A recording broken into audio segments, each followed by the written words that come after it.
born in Birmingham.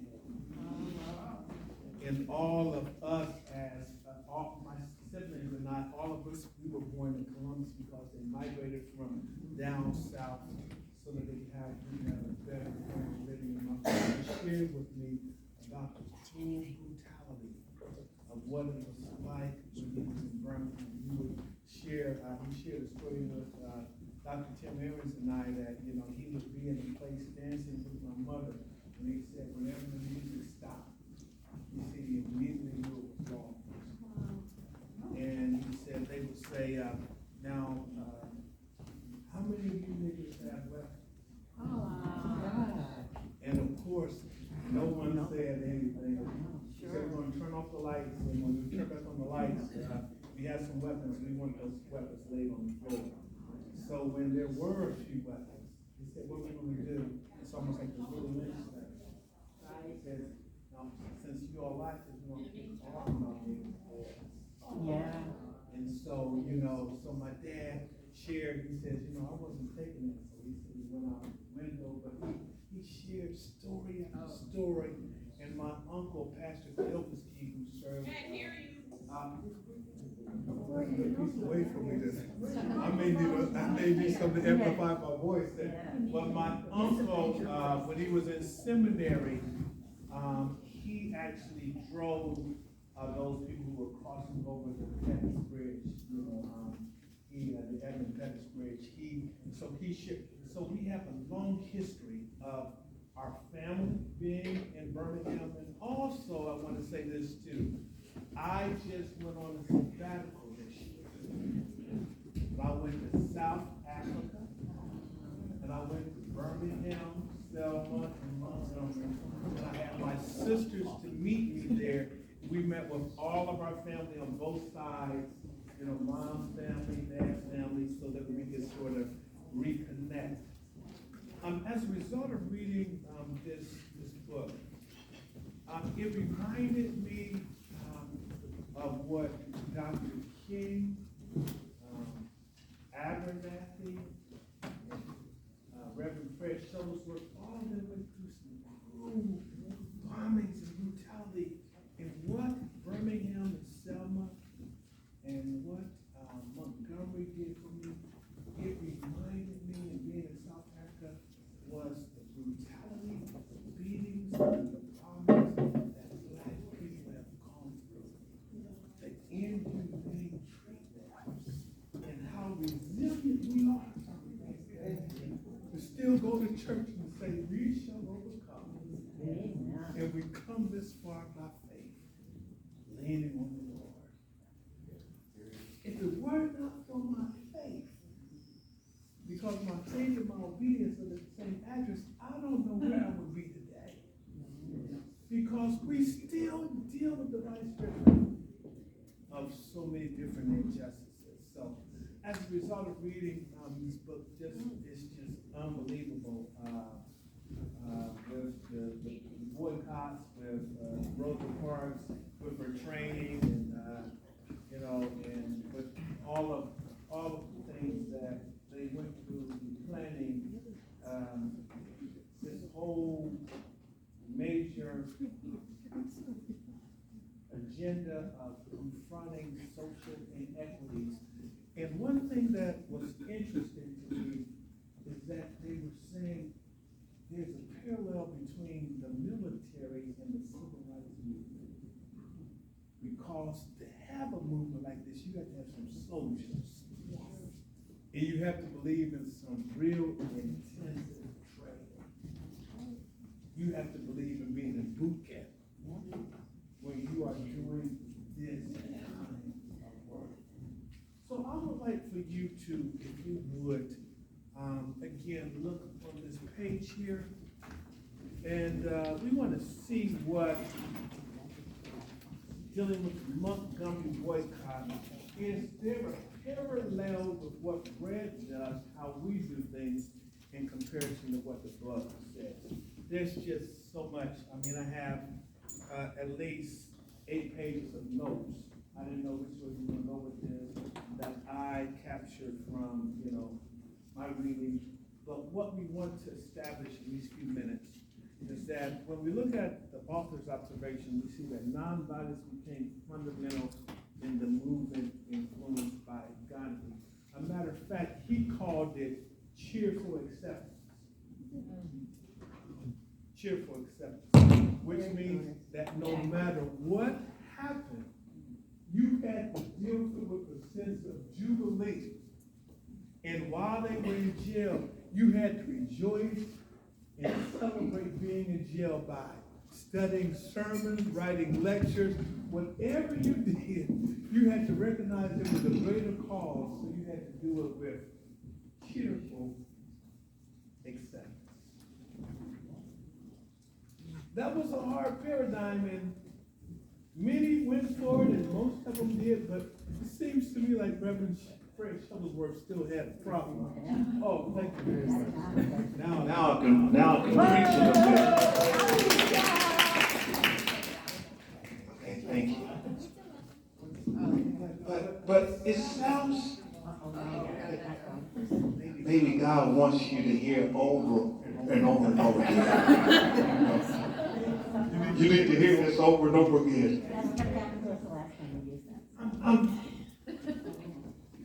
It's amazing to me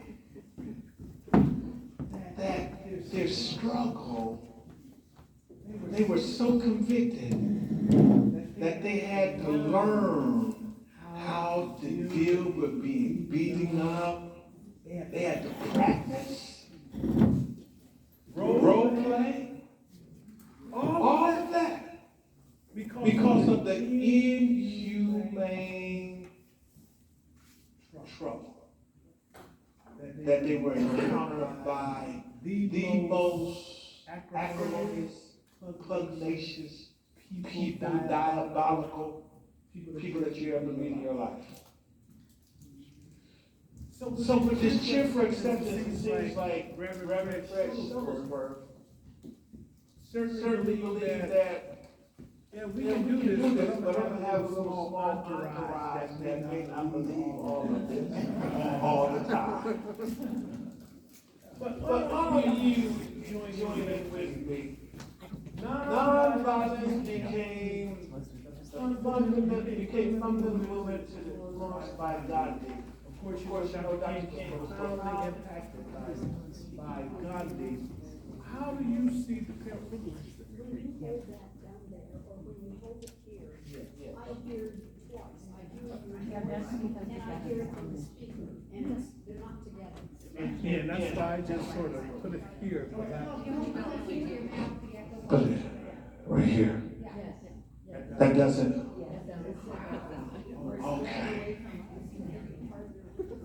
Okay. I think I'm still hearing.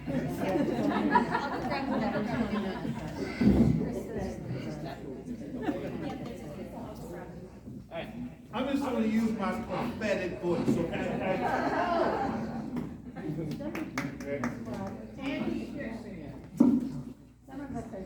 You all can hear me pretty good, right? No. Oh, somebody has to hear me.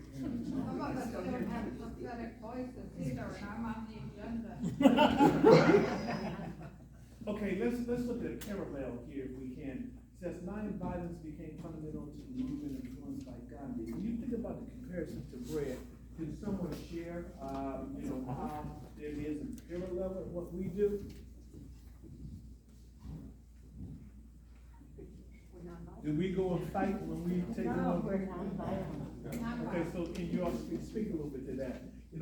What are ways, there's been times when I wanted to say something that wasn't in the 23rd Psalm, but thank God for a bread script, amen? So you all can share, what is it like for us, because we're going also, is there a parallel between our nonviolence, what Gandhi promoted, what Dr. King promoted in that movement, and what we do? If so, you all can say. We are peaceful, but assertive. But not being afraid to create tension. Tension's important, but don't step over the lines of violence. Yeah. And persistent. We have to deal with the tension that's inside of us first before before we go forward. Because some of those things that you were talking about, when I'm confronted or when I hear about it, there's an anger, there's a frustration. I have to deal with that personally through my faith in order to stand up and be the representative that Brett is That's a requiring. major point, because through my dogma theology, I have to have a come to Jesus meeting with myself. Before I can deal with some of these issues, I have to really be able to say, this is how we're going to do this. And we all are in this together. I can't do it the Jeffrey P. Key way, because this is a strategy that we all are in together. Is there something else? Is there another parallel that someone wants to make before we move on? Okay, let's go to the next part. It says the black churches gain relevance as venues for meetings, giving instruction, and shielding against outsiders. Now, this was a major piece of the book. There were really no black networks for radio or TV, but the church organized, and they were so strategic, they had it down with their military strategy that nothing could come in between. I thought this was very important, Rob. It said, even though the church had a major strategic plan, and all the clergy were on board with this, you remember this, some kind of way the powers that be found 3 other prominent clergy. And said the boycott was over. But the church network was so tight, they got the word out to everybody who was still in the city, because the church was networking with other churches. And they told them, that's not our crowd. This boycott is not over. So instead of the boycott going one day, we discovered what? They went over a year. Because they had organized power. The church was organized and convicted, and felt that it had a mandate to stand against the atrocities that was confronting it in its day. So when we look at this again, the black churches gained relevance as venues for meetings, giving instruction, and shielding against outsiders. Do you believe that that's, how does that tie into what we do with bread? Yes, sir. Well, for instance, when we were in a meeting. I was hoping somebody black said. We're in a meeting with an official. It's important and imperative, pre-meeting meeting, we organize and strategize, and we're all on the same page. We agree who the spokespersons are, and we agree everybody else that they would be quiet. They would speak. So therefore, we're all on the same accord. We're not divided, and it's important we show unity in those situations, and everybody agrees to that. Rob and I have been meeting with some black pastors, maybe 8 that I identified. And Rob and I met with 8 pastors, African American.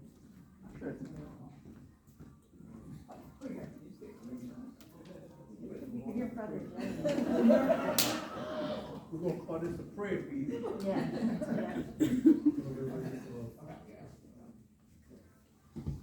No, it's not on it. But it was on it. Yeah, we are working on things. Okay, I'll keep going. Rob and I met with about 8 pastors, maybe 6 weeks ago.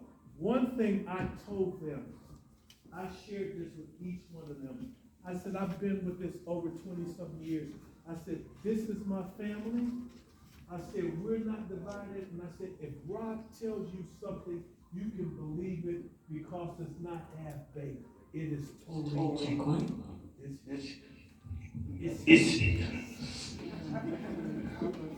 We're back. But you're gonna use this one. Oh. Thank you guys for trying. Oh, praise God, from whom all blessings flow. Put your hands together. Praise God, from whom all blessings flow.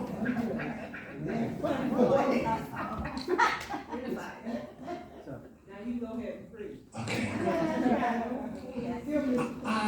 I shared when it comes to the issues that we deal with, we are a fraternity where we trust one another and we're not divided over what we do. I believe, honestly, I know this to be true, those churches that are black who are part of Bread, we're brotherhood. But I've seen the other side of that too. Seen the other side of that, where we're not as cohesive as we should be. And we all want to be, I'm going to use the word metaphorically, we want to be the Pope of the city. And we want our church to be it. And if you don't come to me, I may not be on with what they're doing.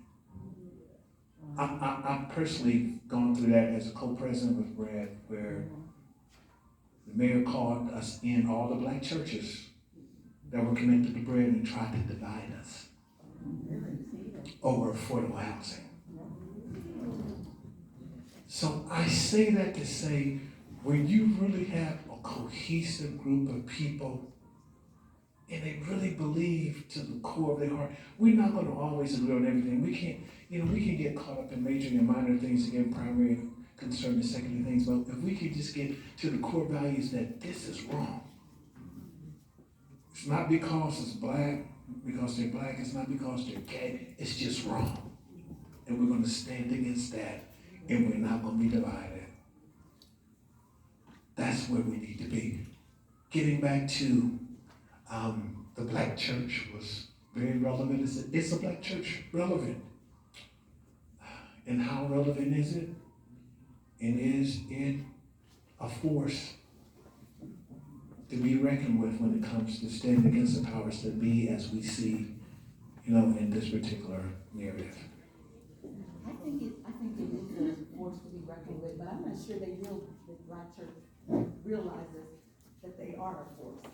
And that's where Bread really comes in, because that's my heart, that's my passion, to educate, to unite, and move out. And so I just don't think they realize how powerful they really are. So that's a work in progress. That's something that needs to be worked on. They had it then, we need to work on looking at that model and how we can do it now, right? I think so. Yes. To add to that, can y'all hear me? Yes. To add to that, I think one of the issues with the black church, or black people as a whole, when we were doing civil rights, we led it. Now we're talking about justice, and they're saying they are leading it. And they have trouble with working with the organization movement because they're not leading anymore. They're supposedly, hopefully, prayerfully walking with. And they have to move from, I gotta lead it, to we all need to work together to do this, and they're not there. Anyone else? Yes. So for me, when it comes to the black church, it's, as you said, there are many who want to be the Pope and their church be the place. I think what many times is forgotten is who's hurting and who's hurting the most while you're looking at yourself, as opposed to looking at the community and understanding that what we are doing, in all honesty, every issue that Bread addresses has disproportionately impacted the black community. So I don't understand why it's important that you're the Pope when you got everybody dying around you. Let somebody say amen. Amen. We're going to move on, and strategists like Diane Nash taught leaders to consider allies in opposition to campaign.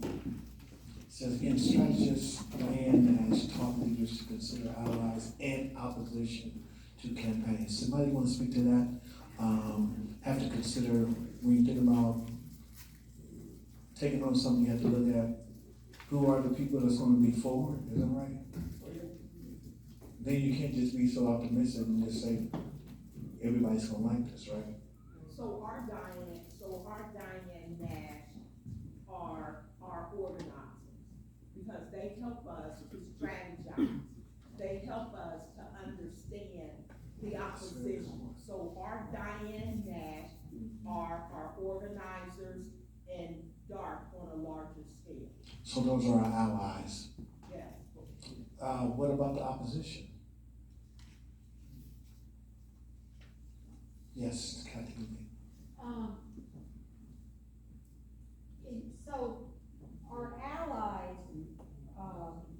are those people outside of Fred who see their self-interest as aligned with our self-interest and want to work with us. Our opposition are those people who, even though we can see they have a self-interest in working with us, they see their self-interest as opposing us. And, you know, so that's what we do. It's very similar. It's the same thing as what Diane. I like that, and I just put a different switch to that, like turning that. Some people can see, you know, the self-interest that people do with, like, yeah, this is good for the whole city. This is good for education. Then those who can see, sometimes they have a selfish interest. Right? Yeah. Sometimes it may be their job. You know, I remember I had to share with, you know, Gene Harris, like, you know, hey, I know you, but this is not personal. I'm dealing with the Board of Education. This is not an indictment against you. Because sometimes people can take it as a selfish interest in their self-interest for what they do. So I think that's really a good point. Good point. Look at focus on a unified message with one spokesperson. Is there a parallel with what they did, what Fred does today in that regard? Everybody's saying a resounding, take this script, read it, so that they do not quote you for saying something that all of us don't believe. One spokesperson, here it is. These are the facts. This is not PTA where everybody has an opinion. This is what the organizers have studied. Take this. All right, thank you. Okay, recognize success not only in changes made, but in who joins and who invests. Someone speak to that.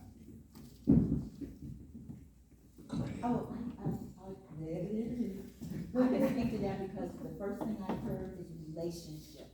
People are important. So let me just do this. Recognize success not only in changes made, which is what we do outside of ourselves in the community, but in who joins and who invests.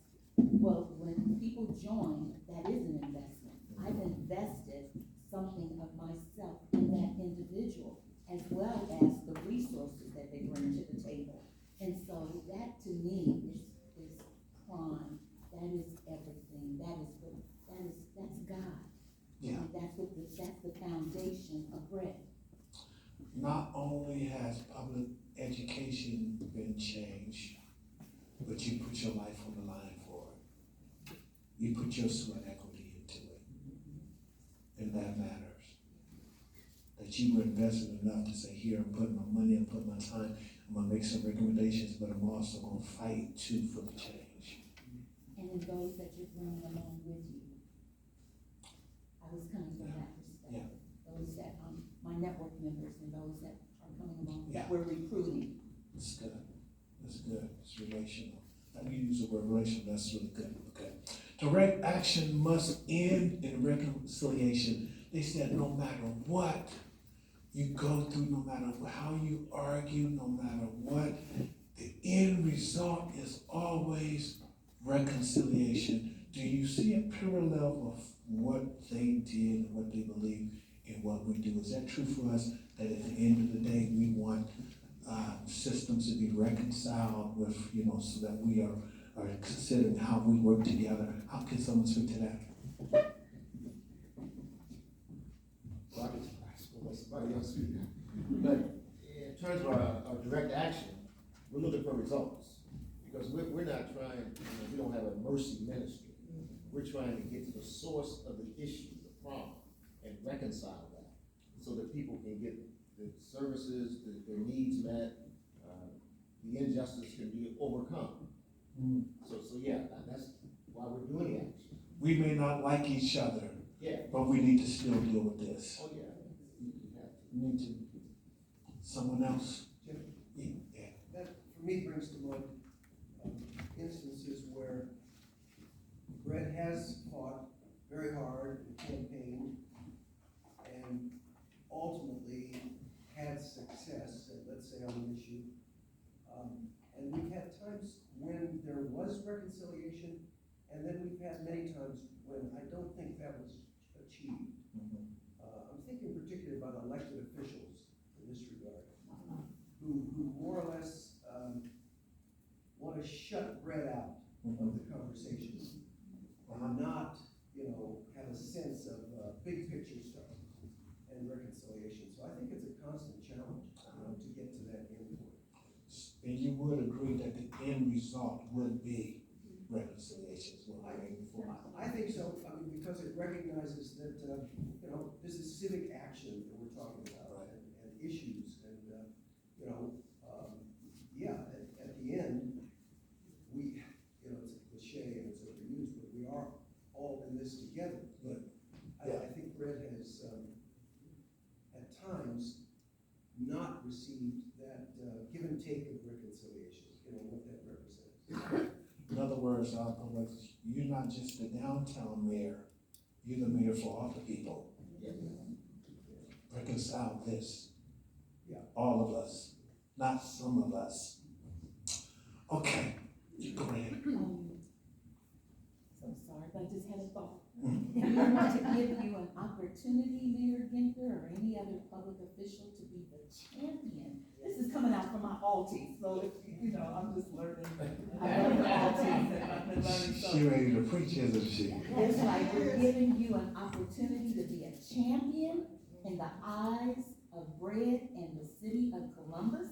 But if you choose not to, then you will be seen as the villain. Like it. Thank you very much. We're gonna get through this real quickly here. We're gonna keep moving, so just realize the need for regional organization. Can somebody speak to that real quick? A need for regional organization. I heard somebody want to. I'm gonna get. That's what Dart got to start. So in other words, we don't do this by ourselves. We don't just say the Lord, just spoke to me. We don't just speak out our spiritual eloquence and say, God has said this is what we're gonna do. We do believe in support on a regional level. So we do believe there's a parallel with that. Okay, reliance on regular training. Does Brett or does Dart believe in any training? Is there any kind of parallel, or anybody want to speak to that real quick? If you want to be effective, you need the training. If you want to be effective, you need the training. If you want to be effective, you need the training. You had to speak on that again. Because I spent a lot of years in corporate America, in training and management and all that. The training that Brett or Dart provides is equal to training you get in corporate America. Equal to. Might be a little bit better. Yeah. So if you haven't attended training, I'm telling you, you're missing out. If you want to be effective, It's very good. It's intense. That movement would have never been a success had they not learned how to deal with the opposition, with those vestiges, and with those entities that kept systems oppressed. We agree with that? Yeah, Pastor, can I say one other? Yes, you thing? may. Yes, you So, may. during the heyday of the civil rights movement, they didn't do the training once and stop. Yeah. They consistently did the training over and over again. So I say, if you wanna be effective, you gotta do the training. If you wanna be effective, you gotta do the training. You gotta keep going back. I'm using my own words. It was like boot camp. It was. It's a military paradigm is what they went by. You had to have troops on the ground. You had to have, when one was going in, others were being arrested, you sent others in. They kept it going. Okay, look, direct action resists spontaneity. Each campaign follows investigation. Now look at this process: investigation, education, negotiation, and reconciliation. So this is the process. See those again. First of all, you investigate it, then you get some education, then you begin to negotiate with those individuals. Is that a part of what Brett does? Yeah. Yes. Yes. When do they do the negotiation? Sometimes there's only one school, and we are negotiating for maybe 10. Is that right? Yeah. Maybe they have one criteria, or maybe they're trying to not give jobs to those who have been incarcerated. Not only that, Pastor, but many in the elected officials and some of our members miss this, that before an official comes on that stage, there has been a negotiation. There has been a back and forth. So you may not see all of the behind scenes, and you will hear about it if you come to the celebration. You may not see all the behind scenes negotiation that's going on, but no matter what the official says when they get on that stage, there has been a negotiation. They know what's going to be asked. So good. So could be the date when the action becomes effective? Like, for instance, you have to have this in place by July. Microphone in front of her voice. I don't think I can get that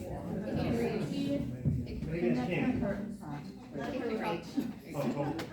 So sometimes it can be the dates that we would like this initiative in effect by December, and they said, well, we cannot do that, maybe February, that kind of. It's always negotiation. It's always where there's a counter, where we're saying we have an ask.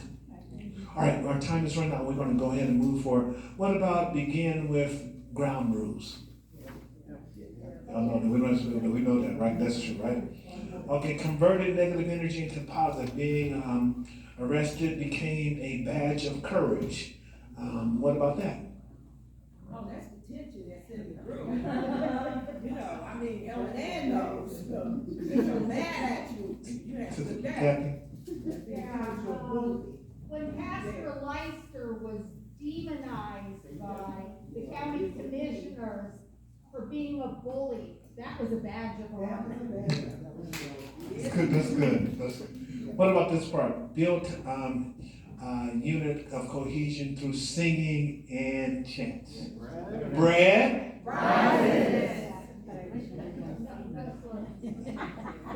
Ended every. I can answer this one so we can cut some time up. Ended every action with evaluation. Yes. Yes. Okay. All right. I think let's see. And casualties are always regrettable, sometimes necessary. Is that right? Sometimes some people you're gonna get hurt because your feelings hurt, or you're gonna get somebody's gonna say something not so good about us, right? No surrender in the face of brutal force. We keep on standing, right? All right, thank you very much. Put your hands together and thank you for your time. And you are, thank you. Bread?